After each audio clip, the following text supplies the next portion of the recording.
Yeah, if you're a touring band, you want to come play a couple shows down south, come to Arkansas, because we desperately need stuff like this, because there's not a scene, there's no bands coming through.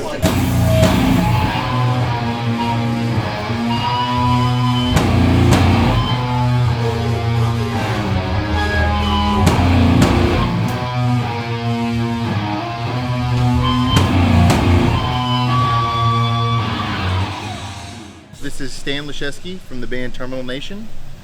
We are here at the Eyes Up House in Little Rock, Arkansas.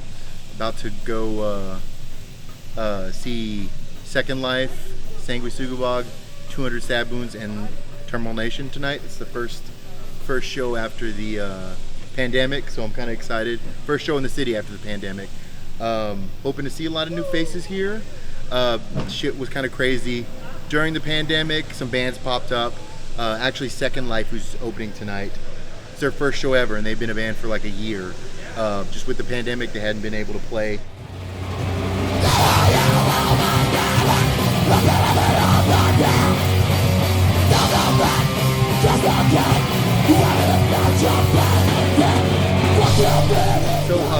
So last year with the Black Lives Matter and George Floyd protest, that big civil rights movement, Little Rock was kind of a breeding ground in the state of Arkansas for that movement.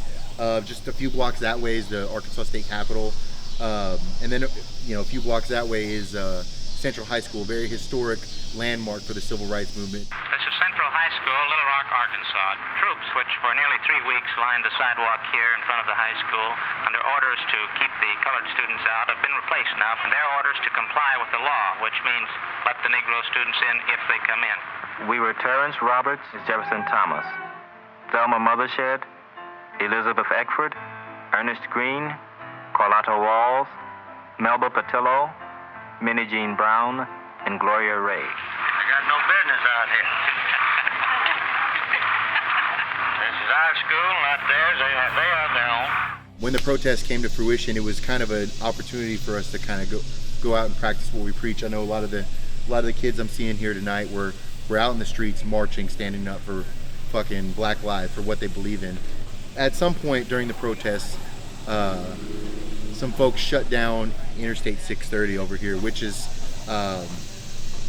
very symbolic in the city of Little Rock. So Interstate 630 is kind of in the midst of segregation.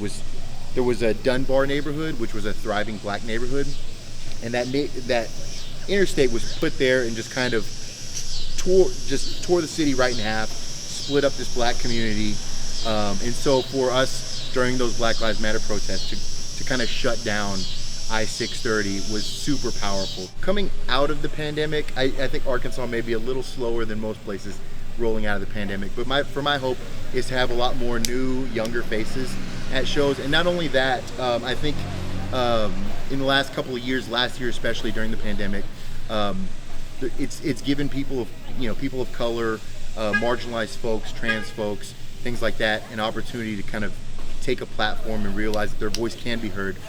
Arkansas, has always been a conservative state. We're in the South.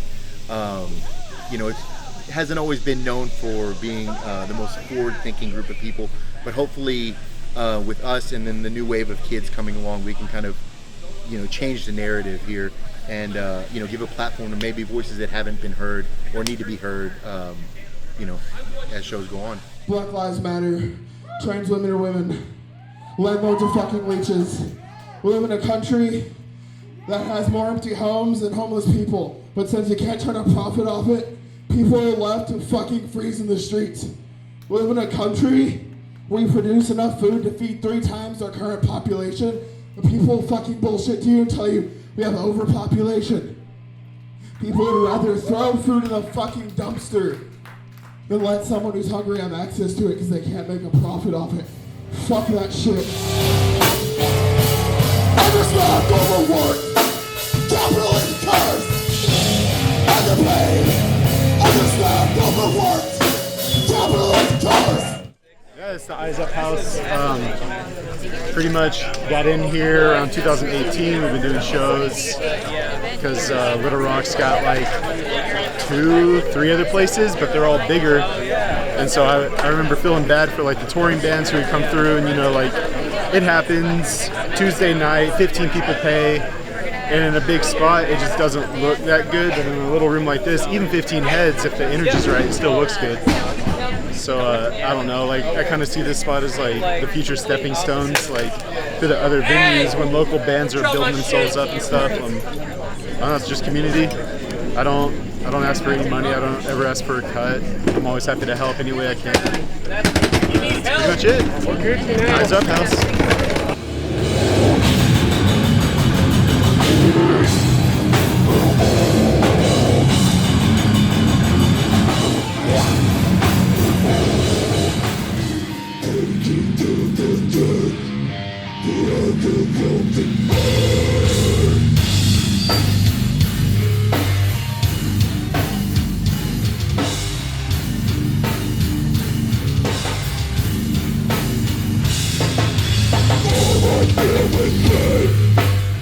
Stan from Eternal Nation, he puts on for us as much as he can. Me and him have some shows in works coming up. So coming up post-pandemic, we're hoping to get as many bands through as we can. We have venues popping back up. We have this place, the Eyes Up House. Will is super awesome. He's in Second Life, and he's been very supportive. I had a band play here like 2 years ago, and nobody came, and he put gas in their tank and gave them money, which was super tight. No one has to do that, But yeah, Little Rock hopefully coming up post-pandemic. Everyone looks really excited to have shows again. So it's I don't know, it's looking very awesome. So yeah, if you're playing a band, come on through. This is exactly what people needed after 2.5 years pent up in the house, bro.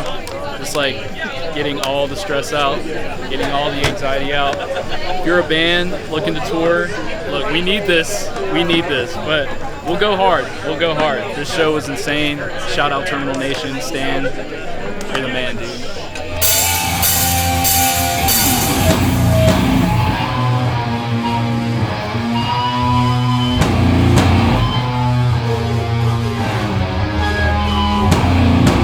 For Sandra Bland, for Alton Sterling, for Tamir Rice, for Rodney Reed, for Damian Apple, for Breonna Taylor, for George Floyd. So we just got done with Terminal Nation's CD release show. It was fucking wild. Little Rock is a city that desperately needs more shows. We have the people, we have the scene and the culture and the love. We just don't always get the bands that we want to see. So if you're a band and you're going, like Nashville to Dallas, there's no reason not to stop in Little Rock, because you're going to get the freaking show of your life. Because all of these kids fucking love heavy music, they love hardcore music, and we just don't get it. And I think that we're due that love and respect that we've missed for so long.